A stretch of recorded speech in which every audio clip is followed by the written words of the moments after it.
नमस्कार, मैं हूं आशीष वर्मा। मॉर्निंग कॉल में आपका स्वागत है। सबसे पहले इस वक्त की हेडलाइंस।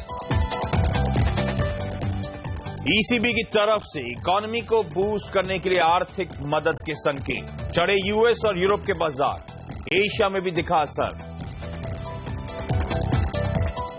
मजबूत ग्लोबल संकेत के चलते हफ्ते के आखिरी कारोबारी दिन बाजार में दिख सकता है उछाल।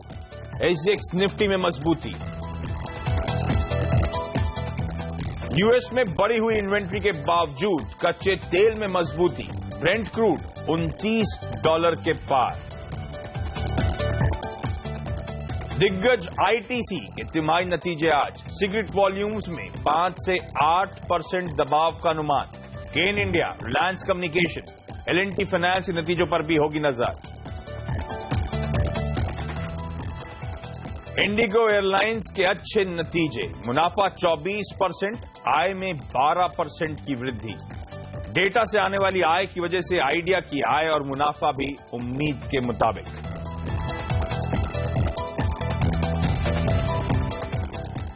लेकिन चलिए सबसे पहले देख लीजिए हफ्ते का आखिरी कारोबारी सत्र और हमारा जो निफ्टी सिंगापुर में लिस्टेड है किस तरह के इंडिकेशंस दे रहा है। मजबूती के इंडिकेशंस वहां से आपको नजर आएंगे।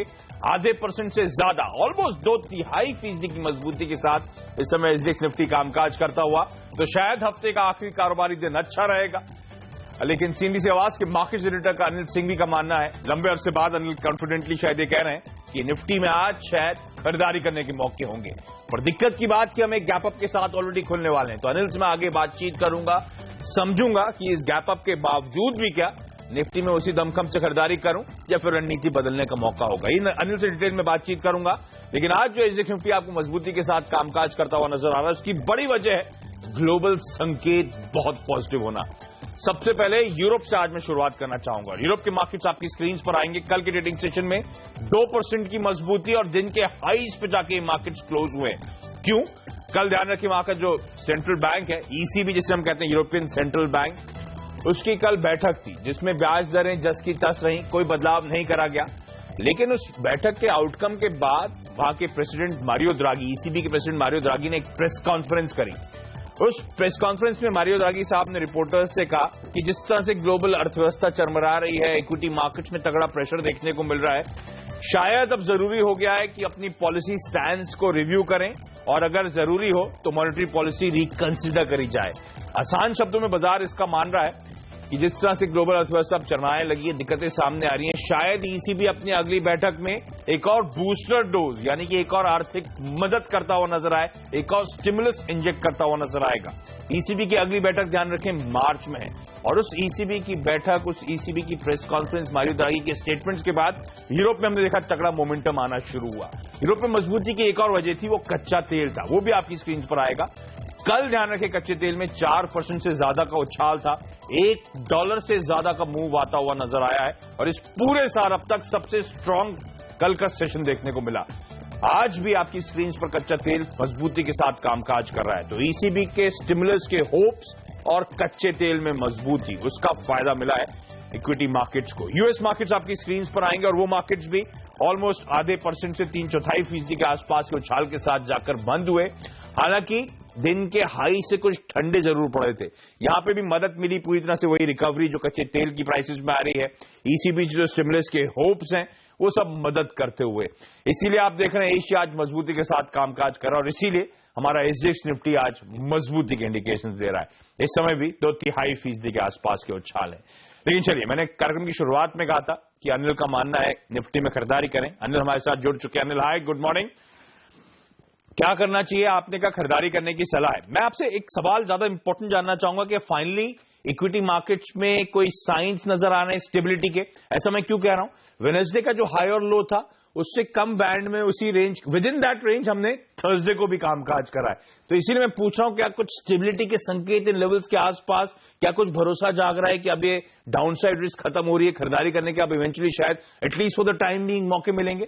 देखिए आशीष, ये तो मैं नहीं कहूंगा कि पूरी स्टेबिलिटी के संकेत आ गए हैं और इन लेवल के नीचे हम नहीं जाएंगे, लेकिन इन लेवल्स पर हम रुकेंगे और ये अहम लेवल है, क्योंकि देखिए हम अपने हाइट से 20% नीचे हैं और अगर यहाँ से तेजी से फिसल गए तो फिर वो मंदी के मार्केट में, बेयर मार्केट में जाने की संभावनाएं बढ़ जाती। तो ऐसा नहीं कि हिंदुस्तान के बाजार एकदम से ऐसे बेयर मार्केट में चले जाएंगे। अब यहाँ से गिरने के लिए कुछ नए बड़े नेगेटिव ट्रिगर्स आपको चाहिए ग्लोबल मार्केट से। तो अब भी पूरी तरह से हम दुनिया भर के बाजारों के संकेतों पर ही ट्रेड करेंगे और क्योंकि आज संकेत थोड़े से बेहतर हैं तो थोड़ी रिकवरी की संभावना बनती है। 7,200, 7,250 जो पिछले 2 सेशन से मैं कह रहा हूं कि काफी अहम सपोर्ट लेवल है, मुझे लगता है अभी भी वो रहेगा, क्योंकि आज निफ्टी पर एक मजबूत शुरुआत होने की उम्मीद मुझे लग रही है। मेरा स्टॉप लॉस 7,240 पर होगा, जो कि कल और परसों के लोज के आसपास का है। अगर गैप से खुल जाए, जो कि आप शुरुआत में कह रहे थे कि मैं ये पूछूंगा गैप से खुल जाए तो क्या, अगर वो ज्यादा मुश्किल सवाल है तो फिर उसका जवाब ये होगा कि जहां कल हम बंद हुए हैं 7,275, गैप से खुले तो वो स्टॉप लॉस कर लें, अपना स्टॉप लॉस थोड़ा ऊपर ले लें। असली एक्शन तो बाजार में तब शुरू होगा जब 7,400 के पार हम निकलकर टिकेंगे और वहां से जो मंदी की पोजीशन कवर होना शुरू होगी वो बाजारों को 100 पॉइंट ऊपर तक और ले जा सकती है अगले 1-2 सेशन में।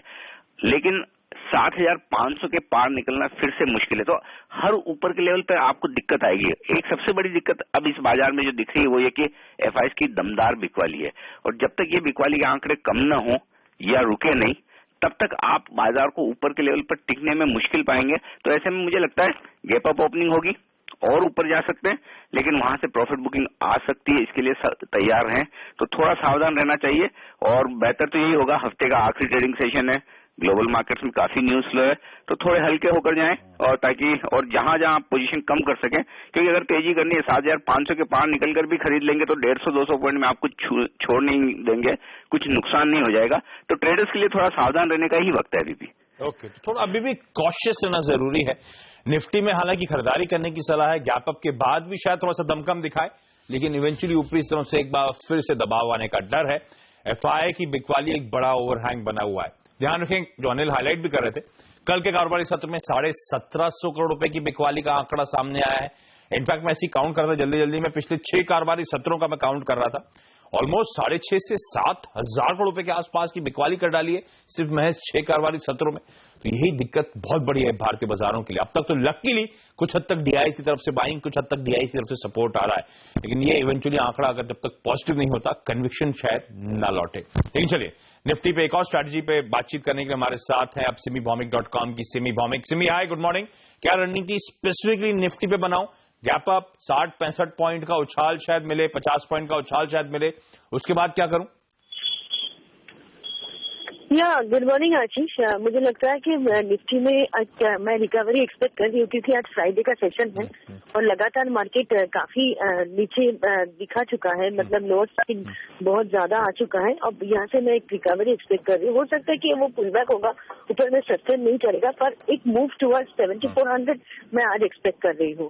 अगर बहुत उछाल के साथ खुलता है तो देखना पड़ेगा कि ओपनिंग गैप मेंटेन होता है कि नहीं। अगर होता है तो लॉन्ग पोजीशन स्ट्राइक करना चाहिए। मेरे ख्याल से ऊपर में 7400, 7420 तक जा सकता है। ओके, तो निफ्टी में खरीदारी करने के मौके ढूंढे, 7400 के टारगेट होंगे। लेकिन सिमी, आज के ट्रेड के लिए कुछ स्टॉक आइडियाज अगर दे सकें? आशीष, एक 2 स्टॉक मेरे मैदान में है। एक तो BHEL भेल में मैं लॉन्ग जाने का कोशिश मतलब सजेस्ट करूंगी लॉन्ग जाने का। 139 के नीचे स्टॉप लॉस लगाएंगे और 148 से 152 का टारगेट हो सकता है इंट्राडे में। रिकवरी स्टॉक में मैं देख रही हूँ, जो कि लगातार 2-3 ट्रेडिंग सेशन से ये निचले स्तर से काफी ऊपर आ गया है और मेंटेन भी करने का कोशिश कर रहा है। तो भेल में मैं लॉन्ग जाने का सजेशन दे रही हूँ और एक टाटा स्टील, जिसमें भी मुझे लगता है कि 230 के ऊपर मेंटेन करने से 238 से 242 के आसपास जा सकता है। तो इसमें भी मैं लॉन्ग जाने का सलाह दे रही हूँ। 230 के नीचे स्टॉप लॉस मेंटेन करना पड़ेगा और वहाँ पे भेल पर 139 के नीचे स्टॉप लॉस लगाना पड़ेगा। ओके, तो सिमी की कॉल्स 2 हैं, BHEL और टाटा स्टील में खरीदारी करने की। एक और कॉल आपकी स्क्रीन पर आएगी, वो है JKDViewpoint.com की JK जोशी साहब की। उनका मानना है यूनियन बैंक के फ्यूचर्स में खरीदारी करके चलें। 108 के स्टॉप के साथ 114 के टारगेट्स अगले 2 से 3 कारोबारी सत्रों में ये लक्ष्य हासिल हो सकता है। लेकिन चलिए अब स्टॉक्स पे फोकस करते हैं। कल बाजार बंद होने के बाद आपको याद होगा आइडिया सेल्यूलर को अपने तिमाही रिजल्ट्स घोषित करने थे और ये नंबर्स आ चुके हैं।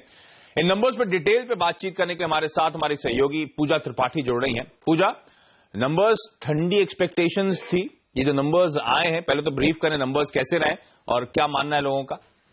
जी, कमजोर नतीजे ही आए हैं, जैसा कि हम उम्मीद भी कर रहे थे। मुनाफे में हमारा अनुमान था कि 6% की गिरावट देखने को मिल सकती है, 5.5% की गिरावट मुनाफे के फ्रंट पर देखने को मिली है।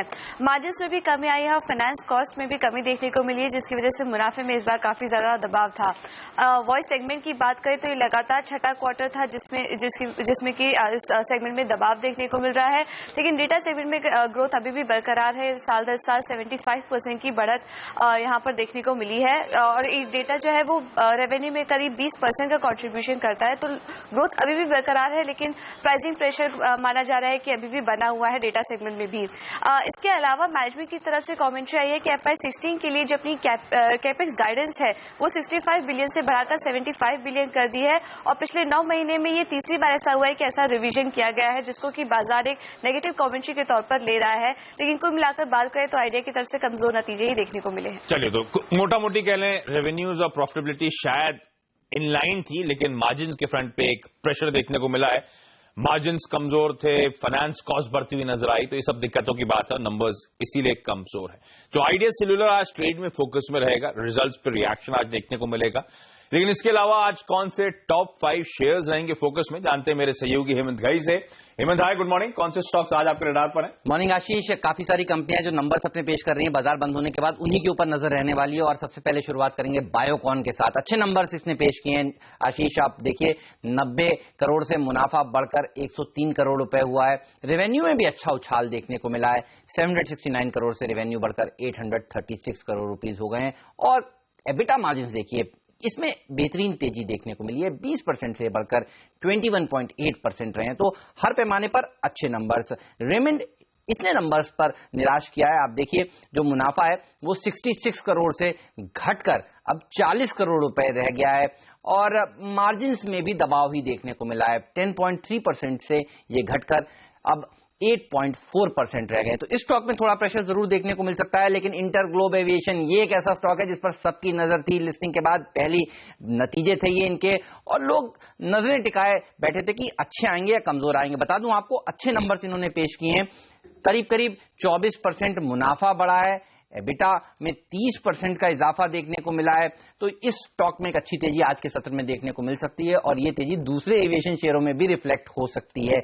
लोड फैक्टर भी देखिए, ये जो अक्टूबर, नवंबर, दिसंबर का महीना होता है ये अच्छा माना जाता है, लोड फैक्टर बढ़ता है, 81.2% से बढ़कर ये 84.6% हो गया है। साथ ही इंटरनेशनल पेपर एक और ऐसी कंपनी जिसने नंबर्स के फ्रंट पर पॉजिटिव सरप्राइज किया है, ये शेयर खुलते ही अपर सर्किट भी लगाने का दमखम रख रहा है आज के सत्र में। मैं इसलिए कह रहा हूं क्योंकि देखिए आप मुनाफा 1.1 करोड़ से बढ़कर 14.9 करोड़ रुपए हो गया, यानी 15 गुना मुनाफा बढ़ता हुआ नजर आया। हालांकि on the face of it numbers काफी अच्छे लग रहे हैं। सिंजन एक और ऐसी कंपनी बायोकॉन के साथ इसके नंबर्स भी पेश हुए हैं और आप देखिए 44.8 करोड़ से मुनाफा बढ़कर 58.8 करोड़ रुपीस हो गया है, तो यहां पर भी मुनाफे के फ्रंट पर अच्छा फिगर, सेल्स में भी इजाफा देखने को मिला है, 227 करोड़ से ये बढ़कर 280 करोड़ रुपए हो गए। तो बायोकॉन, सिंजन दोनों ही शेयर आज सबके रडार पर रहेंगे। ओके, तो नंबर्स भी पूरी तरह से फोकस है, अर्निंग सीजन अपने पीक पे है।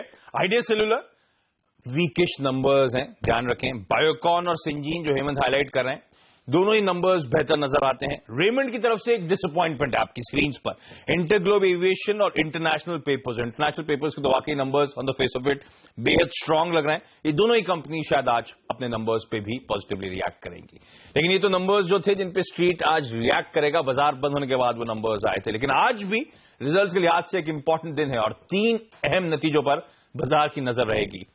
ये नंबर्स हैं, एक तो केन इंडिया, दूसरा रिलायंस कम्युनिकेशन और सबसे इंपॉर्टेंट आईटीसी। और आईटीसी पे बात करूंगा, मेरे साथ मेरी सहयोगी पूजा त्रिपाठी जुड़ी हुई हैं। पूजा, आईटीसी से क्या एक्सपेक्टेशंस हैं? बहुत इंपॉर्टेंट नंबर्स हैं आज।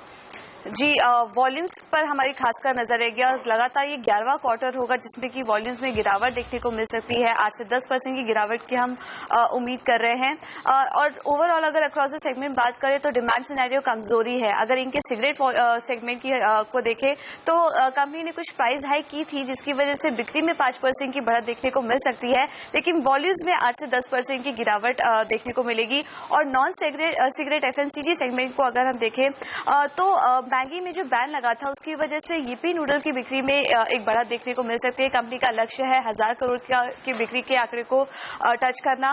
तो यहाँ पर किस तरह की सेल्स फिगर्स आते हैं इस पर भी हमारी नजर रहेगी। इसके अलावा FMCG, एग्री और होटल कारोबार में किस तरह का प्रदर्शन देखने को मिलता है, क्या आउटलुक मैनेजमेंट देता है, इस पर भी नजर रहेगी। तो कुल मिलाकर ITC से भी कमजोर नतीजों की ही उम्मीद हम कर रहे हैं।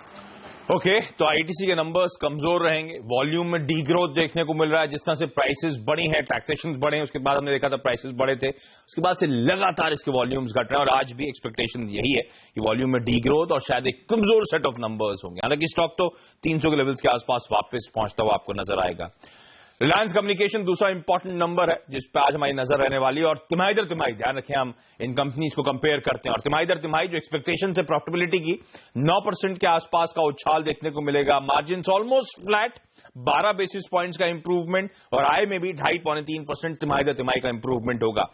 ये जो आरकॉम के प्रॉफिटेबिलिटी में बूस्ट देखने को मिलेगा, ध्यान रखें क्योंकि मैं क्यू ऑन क्यू कंपेयर कर रहा हूं। Q2 आमतौर पर इन कंपनीज के लिए कमजोर क्वार्टर रहता है, तो एक कमजोर क्वार्टर के बाद शायद एक आपको बेहतर ट्रैक्शन देखने को मिले। वॉल्यूम ग्रोथ 2 से 2.5% के आसपास की होगी, लेकिन नंबर्स के बाद मैनेजमेंट की कमेंट्री इंपॉर्टेंट होगी। तो क्लैरिटी चाहिए हमें कि वो टावर सेल की प्रोग्रेस कहां तक पहुंची साहब, स्पेक्ट्रम शेयरिंग को जो डील अभी अनाउंस हुई है उसकी डिटेल्स क्या है, जो एयरसेल के साथ करार हुआ है उस पर डिटेल शेयरिंग बाजार एक्सपेक्ट करेगा और फाइनली यहां से कंपनी के डीलेवरेज करने के यानी कि अपने डेट को कम करने के आगे का रोड मैप, आगे के प्लान्स क्या है। तो ये सब वो इंपॉर्टेंट मुद्दे होंगे जिस पे हमारी नजर रहने वाली है। लेकिन इन सब के अलावा आज का इवेंट्स कैलेंडर आपकी स्क्रीन पर आएगा। आज के किन इंपॉर्टेंट इवेंट्स पे हम सबकी नजर रहेगी। पहले तो रिजल्ट जिसकी मैंने अभी बातचीत करी, रिलायंस कम्युनिकेशन, ITC, केन इंडिया और इनके अलावा स्पाइसजेट, L&T फाइनेंस, इन सब के रिजल्ट आएंगे। तो रिजल्ट एवरी डे है आज फिर से। दावोस में वर्ल्ड इकोनॉमिक फोरम का आज तीसरा दिन है, तो लगातार हमेशा की तरह हम जो अपडेट्स शेयर कर रहे हैं आपके साथ, अपडेट्स और बड़े बड़े चेहरे इस चैनल पे लाते रहेंगे। कैनफिन होम्स इसके डिबेंचर के जरिए पूंजी जुटाने की बोर्ड की बैठक आज है, तो ये कैनफिन होम्स का स्टॉक भी आपके रडार पर रहना चाहिए। लेकिन चलिए यहां पे मैंने हाईलाइट किया था कच्चा तेल शुरुआत में, जिसने इक्विटी की काफी मदद करी। कल के कारोबारी सत्र में इंटरनेशनल ट्रेड में 4-4.25% का उछाल था। सोने में हम देख रहे हैं ऊपरी हिस्सों से अब कुछ हल्कापन जरूर आया है। तो कमोडिटीज में रणनीति क्या हो ये बताऊंगा आपको ब्रेक के बाद।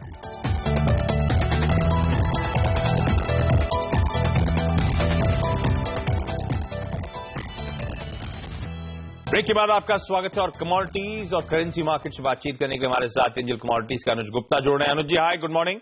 कच्चा तेल कल तो 4.25% का उछाल, आज भी मैं देख रहा था शुरुआती एशियाई कामकाज में मजबूती के साथ ट्रेड्स देखने को मिल रहे हैं। मैं आज इक्विटीज को लेकर भी ये सवाल उठा रहा था, आपसे भी जानना चाहूंगा क्या कुछ साइंस ऑफ स्टेबिलिटी नजर आ रहे हैं लेवल्स के आसपास, इरेक्टिक बाइंग मूवमेंट्स हैं, शायद एक कंफर्ट जोन में, शायद एक सपोर्ट लेवल के आसपास कामकाज हो रहा है? Good morning Ashish ji. अगर देखें तो कहीं ना कहीं जो क्रूड की मार्केट थी वो ओवरसोल्ड कैटेगरी में थी। हमने 2 दिन पहले आपके शो में बताया था कि अब लोअर लेवल से बाय इनिशिएट होना चाहिए और वो वैसे ही दिखने को मिला है। मुझे लगता है कि अभी भी मार्केट जो है थोड़ा सा रिबाउंड करेगा। हालांकि आज वीक का लास्ट डे है, तो मुझे लगता है कि आज भी थोड़ी बहुत शॉर्ट कवरिंग रहेगी। तो इंट्राडे पर्सपेक्टिव से हमें लगता है कि अभी भी बाय कॉल दे सकते हैं। हालांकि कल जो इन्वेंट्रीज आई थी वो बढ़कर आई थी, बट उसके बाद भी मार्केट ऊपर आया, तो कहीं ना कहीं शॉर्ट कवरिंग का प्रेशर यहाँ देखने को मिला है। मुझे लगता है कि क्रूड के अंदर इंट्राडे के लिए भी बाय करना चाहिए। हालांकि जो लॉन्ग टर्म बायस है वो अभी भी डाउन साइड का है, मगर शॉर्ट टर्म एक या 2 दिन के पर्सपेक्टिव से बाय इनिशिएट कर सकते हैं। ओके, तो कच्चे तेल में खरीदारी 2080 तक के टारगेट से अप्रोच करें। अनुज जी कॉल वो गोल्ड पे भी आपकी स्क्रीन पर आ रही है, 26,400 के टारगेट्स के लिए वहां पे भी अप्रोच करा जा सकता है। अनुज जी बहुत बहुत धन्यवाद आपका। चलिए, लेकिन यहाँ पे वक्त तो चला एक छोटे से ब्रेक का। ब्रेक के बाद हम बात करेंगे दावोस में चल रहे वर्ल्ड इकोनॉमिक फोरम की।